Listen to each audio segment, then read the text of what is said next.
Vaheguru Ji Ka Khalsa, Vaheguru Ji Ki Fateh. Bienvenue à vous mes amis. Aujourd'hui, je vais aborder la thématique suivante. Quel Dieu, quel aspect de Dieu nos maîtres de mémoire bénis nous présentent-ils dans leur enseignement? Parce que, en effet, lorsqu'on constate les différentes révélations spirituelles qui ont eu lieu au travers de tous les âges, de toutes les périodes et de toutes les époques de l'histoire de l'humanité, eh bien, le Seigneur Dieu s'est révélé à nous sous des aspects très différents, en fonction justement de ces époques et des contextes dans lesquels les textes sacrés ont été révélés. Or, dans cette période, cet âge sombre, cette période du Kal Yuga, eh bien, la figure de Dieu telle qu'elle se présente à nous a un sens très profond parce qu'elle nous donne en fait le modèle de vie spirituelle que nous devons suivre, la voie spirituelle que nous devons emprunter, et donc elle nous sert d'étalon et de modèle en fait à notre propre comportement spirituel, à notre propre attitude intérieure et à notre propre attitude dans la relation avec les autres. Et pour comprendre justement quel aspect de Dieu est majoré et présenté de façon plus significative par nos maîtres de mémoire bénis durant le Kal Yuga, eh bien je vous propose que nous allions immédiatement au Ang 207, au verset 11, où nous lisons, c'est Guru Arjan Devji Sahib qui nous enseigne. Il conclut une prière ici. Bino sunahu tum pranpate piare kirpanite dayala. Autrement dit, je t'en prie, entends ma prière, pranpat, ô Seigneur de la vie, ô Maître de la vie. Piyare, bien-aimé, kirpanite dayala, océan de grâce et de compassion. Donc vous voyez mes amis, le ton, j'allais dire, est donné ici dans cette supplique de Guru Arjan Devji Sahib. Quel est le Dieu qui se révèle à nous au travers de l'enseignement de nos maîtres de mémoire bénis? Eh bien c'est celui qui est appelé Pranpat, c'est-à-dire le maître, celui qui a les clés de l'existence. Pran, on le traduit ici poétiquement par existence, mais fondamentalement, pran, c'est le principe de la respiration, le principe même qui donne naissance au souffle.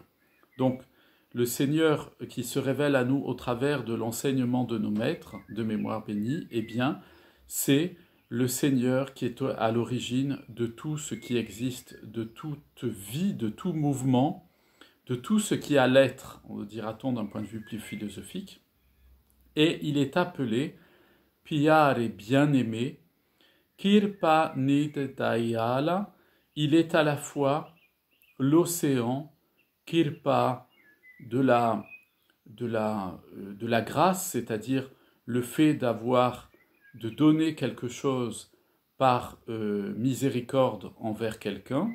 Donc, c'est le Seigneur qui est présenté, le Seigneur Dieu qui est présenté ici dans l'enseignement de nos maîtres de mémoire bénis, est un Seigneur qui a de la miséricorde, c'est-à-dire qui est attentif à toutes ses créatures et qui est rempli de bienveillance à leur égard et qui est un donateur de bienfaits, de bénédictions et de grâce, c'est-à-dire il donne en permanence, il nous donne en permanence les moyens de pouvoir développer notre vie spirituelle et de vivre dans ce monde matériel, toujours en connexion avec lui.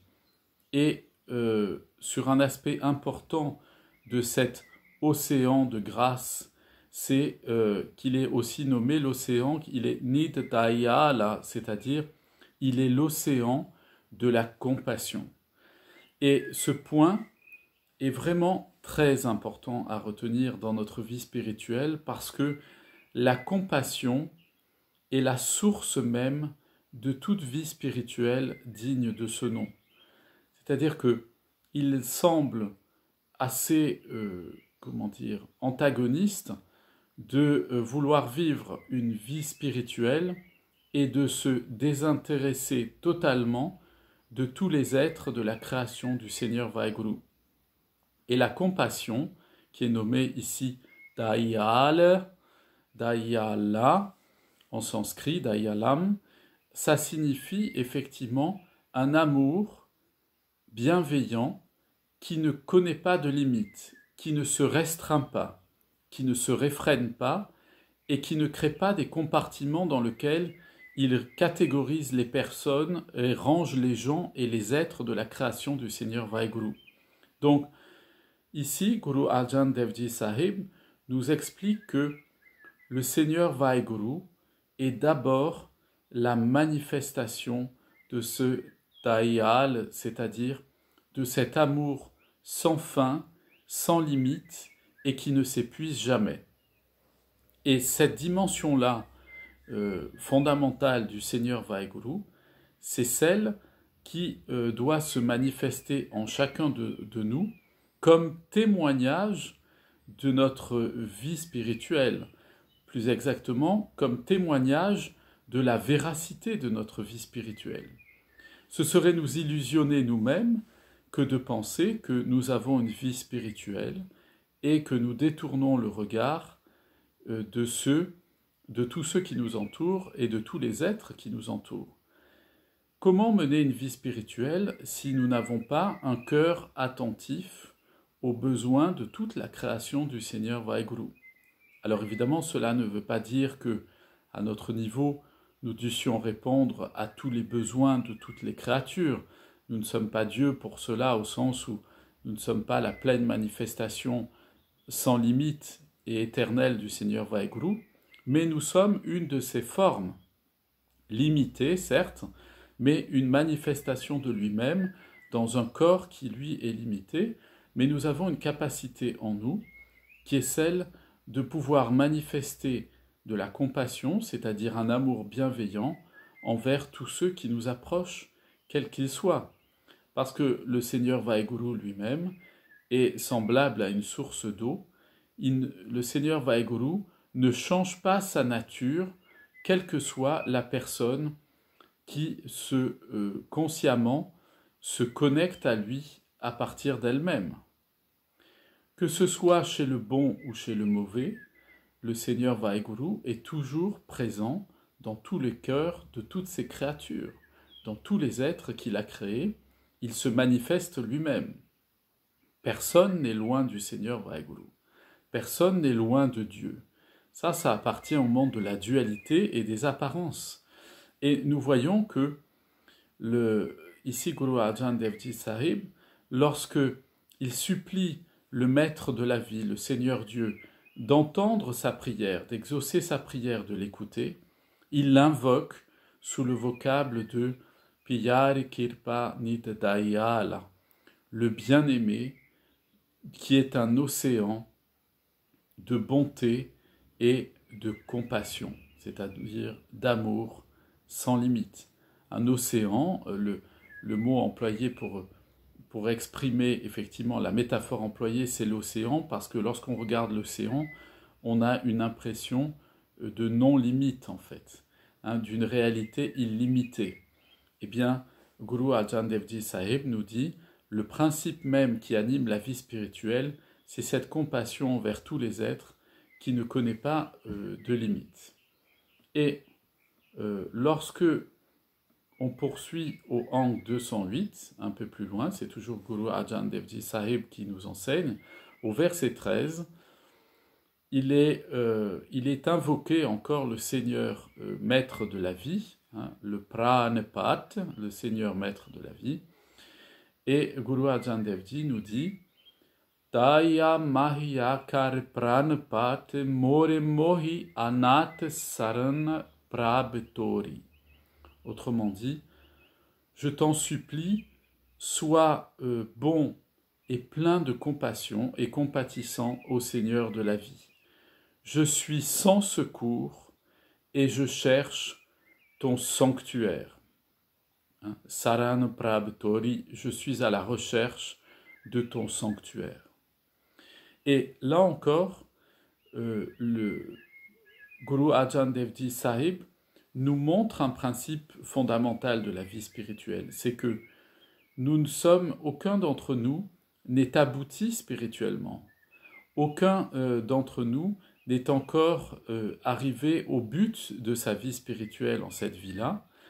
Et ce constat que nous devons faire en nous du fait que nous ne sommes pas encore des êtres aboutis, complets, achevés d'un point de vue spirituel, eh bien, ça doit développer en nous une conscience humble et modeste qui fait que lorsque on est en relation avec les autres, nous avons conscience que comme eux, nous sommes sans secours, c'est-à-dire que nous sommes faibles, que si le Seigneur Dieu n'était pas là pour nous soutenir dans notre vie spirituelle, pour se manifester en nous dans notre vie spirituelle, eh bien par nous-mêmes, nous ne sommes capables de rien, pour pas dire de rien du tout.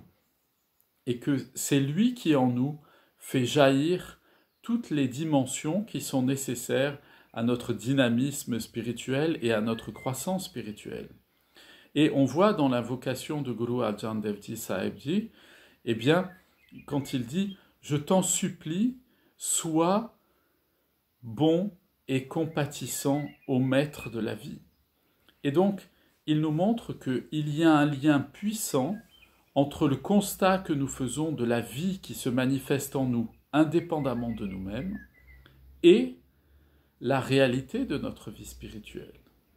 On ne peut pas, mes amis, mener une vie spirituelle en renvoyant les gens dans les cordes et en disant « voilà ce qui t'arrive, c'est bien fait pour toi, débrouille-toi, c'est ton problème, tu n'avais qu'à pas faire ça, tu as ce que tu mérites, etc. » C'est pas la vie spirituelle, ça.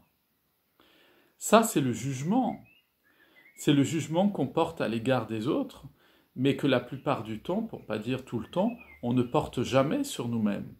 Nous n'accepterions pas que quelqu'un nous dise « eh bien écoute, si tu as ces problèmes-là, c'est de ta faute, c'est ton problème, tu l'as cherché ». Où est la compassion et la bonté dans une réponse pareille? Le Seigneur que nous servons, le Seigneur Vaheguru que nous servons, il est plein de miséricorde et il est plein de compassion. Ce sont nos maîtres qui nous l'enseignent. Ça ne sort pas d'un esprit fleur bleue que nous aurions pour être un peu romantique et dans une sorte de religion à la guimauve. C'est pas du tout ça. C'est pas du tout ça. Mais il n'y a pas de possibilité de manifestation de la vérité spirituelle si elle n'est pas soutenue et supportée par la compassion, par un amour inconditionnel. Et dans la deuxième partie de la supplique de Guru Arjan Dev Ji, nous voyons qu'il dit Sarn Prabtori ou Sarni Prabtori, c'est pareil. C'est-à-dire, je suis à la recherche de ton sanctuaire. Or, nous pourrions nous dire, mais Guru Arjan Dev Ji avait l'expérience, il était la manifestation du Seigneur Vaheguru. Pourquoi est-ce qu'il dit ça? Il avait l'expérience que le sanctuaire véritable là où l'on trouve le Seigneur Vaheguru, le Seigneur Dieu, c'est en nous. Hein, c'est le Antar Jot. La lumière divine se trouve à l'intérieur de nous, on ne va pas la chercher à l'extérieur. Et donc le sanctuaire, le Sarni, le sanctuaire, il est d'abord un sanctuaire intérieur. Mais je ne peux pas découvrir mon sanctuaire intérieur spirituellement parlant si je n'accepte pas d'avoir un regard sur moi-même qui soit un regard fondé dans le sat, dans la vérité. Si je ne constate pas qu'effectivement en moi, je ne suis que limite, tout me limite, et que je ne peux jamais prétendre être un être abouti spirituellement. Que ce serait à ce moment-là de Hankar, de l'orgueil. Mais par contre, je sais qu'en moi, la lumière, le Jot divin qui se manifeste, cette lumière-là, qui est Vaheguru lui-même, elle est parfaite, bien sûr. Mais ce que je suis en tant que man, en tant que conscience d'un point de vue mental, le propre regard que j'ai sur mon antar, mon intériorité, eh bien, je dois avoir conscience que je suis sans secours, c'est-à-dire je suis incapable par moi-même de faire quelque chose de bien d'un point de vue spirituel, de constructif. Je suis incapable d'évoluer par moi-même spirituellement, contrairement à tout ce qu'on entend aujourd'hui avec le développement personnel, etc., où on nous laisse croire que par nos propres forces, on arriverait à quoi que ce soit. Mais on n'arrive à rien, mes amis, rien. Rien. Le seul moyen de progresser dans la vie spirituelle, c'est de dire comme Guru Arjan Devji Sahib Daya Mahaya Kar Pranpat. Je t'en prie, sois bon et compatissant envers moi, ô Seigneur de la vie.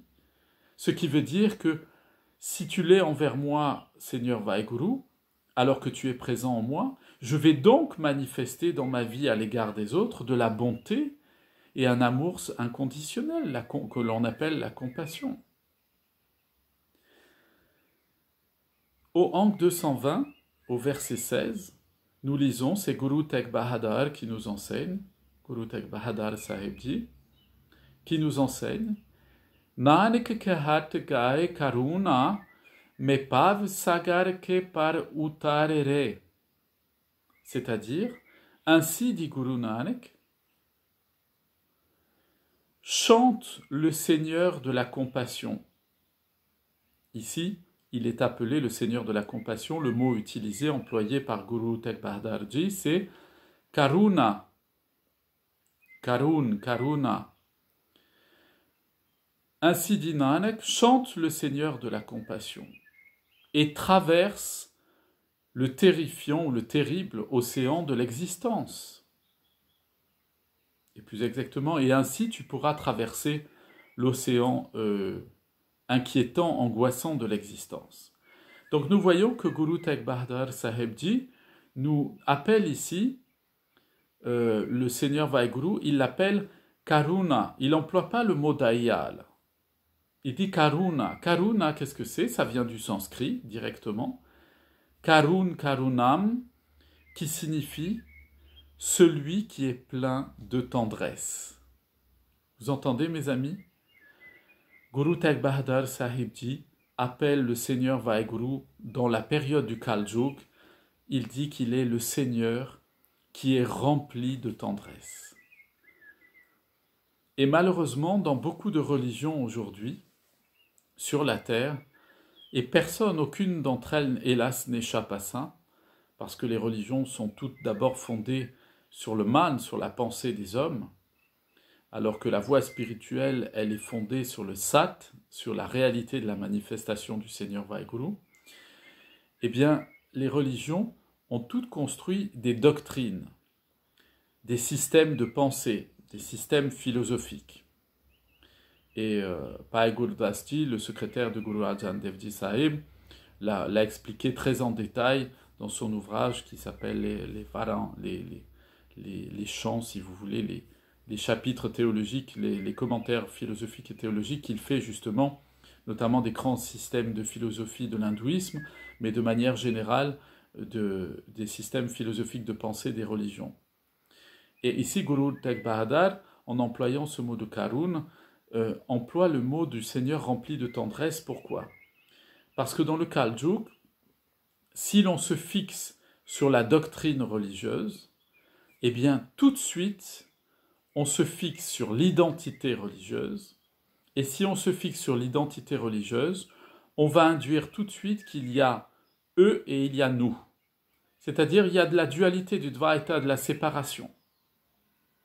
Et tout de suite, on va partir en guerre d'une manière ou d'une autre. La guerre verbale, la guerre physique, la guerre des religions, la guerre politique, tout ce que vous voulez. Et le Kal-Yug n'est fait que de ça. Regardez notre société aujourd'hui, mes amis.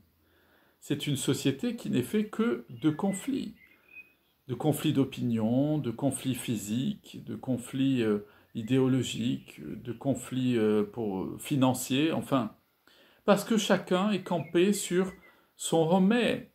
Et le homé dit, voilà, ma doctrine, c'est ça, ma philosophie, c'est ça, ma théologie, c'est ça, mon texte sacré, c'est ça. Et si tu ne crois pas à mon texte sacré, alors à ce moment-là, tu es un méchant, tu es mauvais. Or, la vie spirituelle, elle est fondée sur elle est la manifestation, elle est la manifestation du Seigneur Vaheguru. La vie spirituelle et la vie et le principe de la vie, on peut enlever ces mots-là et remplacer par Vaheguru. Donc qu'est-ce que c'est que mener une vie spirituelle? C'est laisser la lumière, c'est-à-dire la présence du Seigneur Vaheguru, se manifester en nous et cesser de vouloir tenir nous-mêmes les commandes. Or, c'est ce que font les religions, c'est ce que font les systèmes philosophiques et théologiques, les systèmes de pensée et les systèmes d'idéologie politique aussi. Les gens veulent tenir les rênes. Ils veulent enfermer Dieu dans une boîte et lui mettre une étiquette. Mais c'est pas possible. Pourquoi? Parce que nos maîtres de mémoire bénis nous expliquent que le Seigneur Vaheguru, il est le Par Braham, c'est-à-dire celui qui est au-delà de Dieu lui-même, c'est-à-dire il est insaisissable. Il n'est la propriété de personne.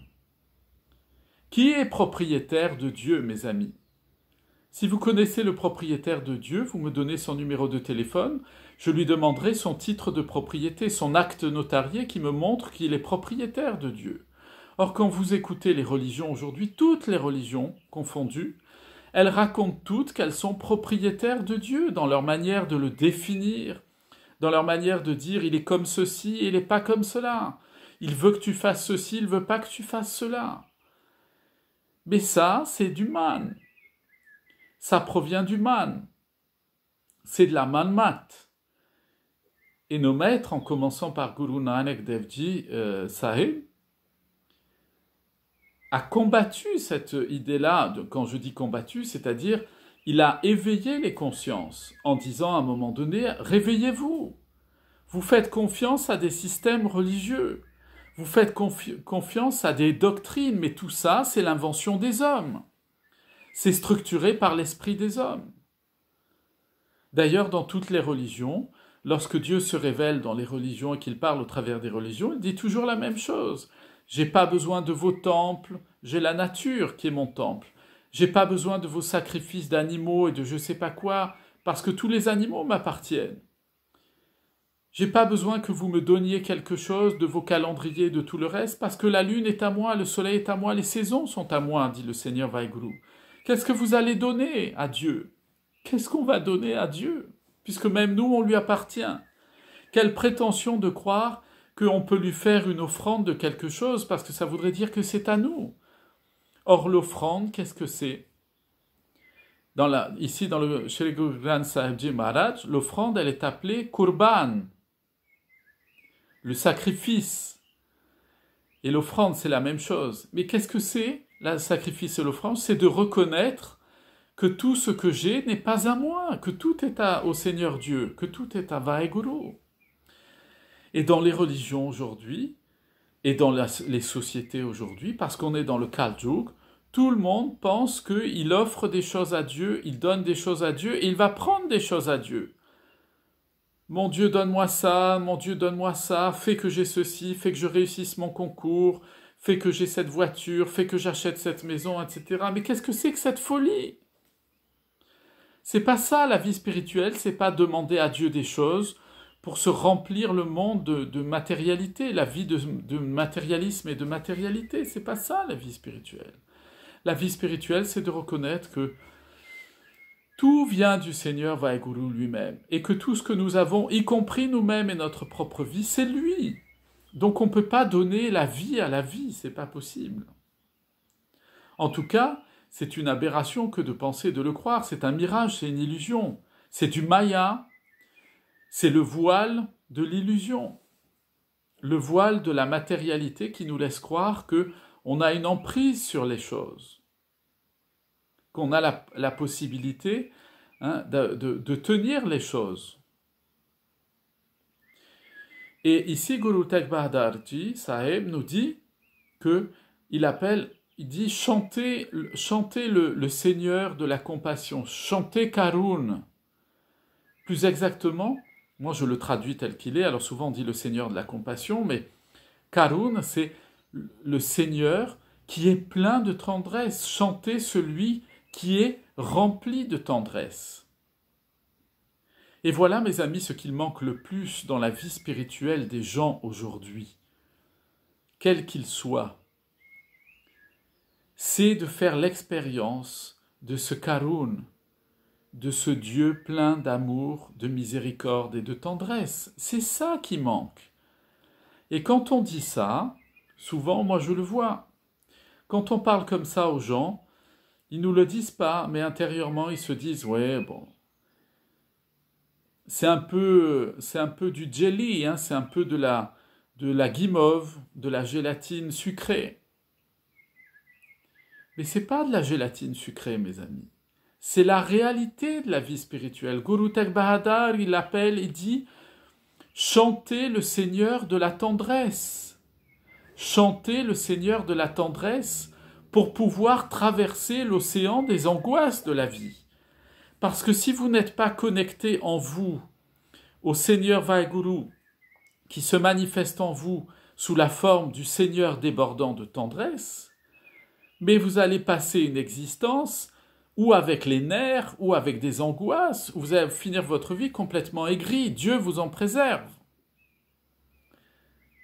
La vie spirituelle, c'est la manifestation du Seigneur débordant de tendresse envers toutes ses créatures. Alors qu'on le voit chez les hommes, on préfère un Dieu qui juge, qui punit, qui châtie, qui sanctionne, qui envoie en enfer, qui tue les méchants et qui fait ceci et qui fait cela. Et allons-y, cherchons toujours plus de l'agressivité et de la violence. C'est pas ce Dieu-là que nous enseignent nos maîtres de mémoire bénis. Ils nous enseignent le Dieu de la compassion et le Dieu plein de tendresse envers toutes ses créatures. Et c'est cela, c'est ce Dieu-là que nous devons manifester dans notre existence quotidienne. C'est ce Dieu-là que l'on doit retrouver à chaque fois que nous faisons Nam Simran. Faire Nam Simran, c'est pas répéter le nom de Vaheguru comme un perroquet, c'est pas ça. Un perroquet, on lui apprend Vaheguru, Vaheguru, il fait ça toute la journée. Ça va pas lui ouvrir les portes de la mukti, de la libération spirituelle. Ou alors on est dans une croyance superstitieuse magique, je répète le même nom toute la journée, et par magie il va se passer quelque chose. Mais le Seigneur Vaheguru nous a donné une raison, un titre, une intelligence, c'est pour en faire quelque chose. C'est pour justement que nous nous connections consciemment en récitant le saint nom de Vaheguru à cette source de la compassion, de l'amour universel infini et de la tendresse. Parce que Vaheguru, il est celui qui est appelé Karun, celui qui est débordant de tendresse. Et je conclurai avec Guru Arjan Devji Sahib, ici au Ang 255 au verset 16, qui nous dit « Tehal mahal takao mile takao sabekirpal »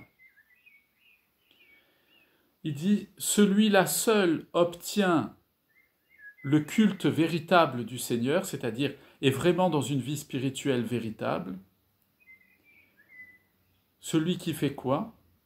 Et qui se trouve dans sa maison, dans la maison de sa présence, dans la demeure de sa présence, c'est-à-dire qui s'est connecté intérieurement au Jot, à la lumière divine qui est en lui, et sur lequel, eh bien, le Seigneur très saint, qu'est-ce qu'il a fait ? Il a répandu sa grâce compatissante. Sat Kirpal, c'est sa grâce de la vérité. Et la vérité de la vie spirituelle, eh bien, c'est celle-ci, c'est au Ang 261 au verset 11, c'est Guru Arjan Devji encore qui nous l'enseigne. Ai Prabh Sarnagati Kirpa Nid Dayala.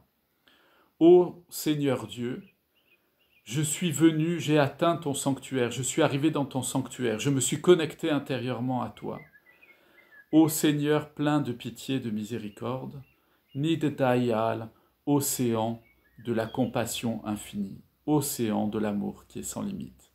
Je vous souhaite à tous, mes amis, de vivre constamment dans la présence de ce Seigneur de tendresse et que chacune des secondes de votre vie, vous puissiez être à vous-même et pour les autres la manifestation de cet amour qui ne connaît pas de limite et de cette tendresse envers toutes ces créatures. Très bonne journée à vous, plein de bénédictions sur vous, vos familles, vos amis, vos voisins et tous ceux que vous aimez. À très bientôt. Vaheguru Ji Ka Khalsa, Vaheguru Ji Ki Fateh.